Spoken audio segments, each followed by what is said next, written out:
సమూయేలు దేవుడితో మాట్లాడుతున్నాడు. దేవుడికి స్తోత్రం. ఎవరితో మాట్లాడటం మొదలు పెట్టాడు? దేవుడితో దేవుడే మొదలు.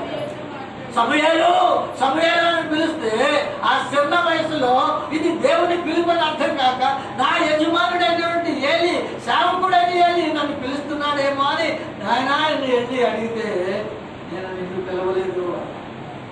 రెండవసారి పిలిస్తే మళ్ళా నేను పిలవలేదు అని చెప్పాడు. దాన్ని అప్పటికి అర్థమైంది ముసలాయనికి. నేను వింటున్నాను అని చెప్పు, దేవుడు మీతో మాట్లాడుతున్నాడు. అప్పుడు దేవుడు మాట్లాడినప్పుడు చెప్పు ప్రభువా అన్నాడు. ఏం చెప్పాడో దేవుడు అందులో రాయబడలేదు, కానీ దేవుడు అతను చిన్న వయసులో అభిషేకం చేశాడు. చిన్న వయసులో అతను దేవుని సన్నిధిలో తన తల్లి కన్నీరుతో సంపాదించుకున్న ఆస్తి, ఆ కన్నీటితో సంపాదించుకున్న ఆస్తిని ఎక్కడి గురించి పెట్టింది అంటే దేవుని సన్నిధిలో విడిచిపెడితే దేవుడు ఆ ఆస్తిని ఎన్ని రకాలుగా ఆశ్రదించాడంటే పరిచారకుడుగా, యాజకుడుగా ఆశ్రదించాడు, దీర్ఘదర్శిగా, రాజుగా, ఏమండి మరి న్యాయాధిపతిగా 5 ఆశీర్వాదాలు వచ్చాయి. దేని వల్ల వచ్చాయి 5 ఆశీర్వాదాలు? ఆనాడు తల్లి విడిచిన కన్నీరు. చూడండి, లేదా చూడాలి. ఆనాడు తల్లి విడిచిన కన్నీరు, తల్లి విడిచిన ప్రమాణము, తల్లి చేసుకున్న మొక్కుబడి ప్రకారంగా ఏం చేసింది అంటే తీసుకొచ్చి దేవుని సన్నిధిలో పెట్టేసింది.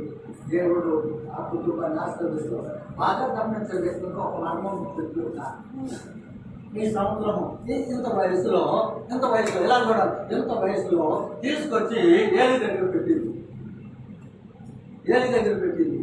ఆ తర్వాత మరి మరొక సంవత్సరానికి ఎంత అవుతాడండి? పెరుగుతాడు కదా. ఇంతనారా ఎలా చదువుతున్నారా? పెరుగుతాడు కదా. 1000 ఉన్నవాడు పని అంటాడు. ఎంత అన్నాడు అంతగా కూడా చెప్పలేదు. ఎలా అవుతాడు? పెరుగుతాడు కదా. పెరిగితే తన తల్లి ఇంటి దగ్గర కూర్చుని నా కొడుకు బెత్తుడు పెరిగాడని బెత్తుడు సత్తు తీసుకొచ్చి పుట్టుకొచ్చింది, నేర్చుకొచ్చింది, అల్లికొచ్చేది అన్నమాట. నా కొడుకు ఎంత పెరుగుతాడు? ఒక బెత్తుడు పెరుగుతాడు. 2వ సంవత్సరం వచ్చేటప్పటికి జాగ్రత్త పెరుగుతాడని ఊహించి ప్రార్థన చేసి ఊహించి కొట్టుకొస్తే ఆ కుర్రాడికి కరెక్ట్గా చనిపోయింది. అంటే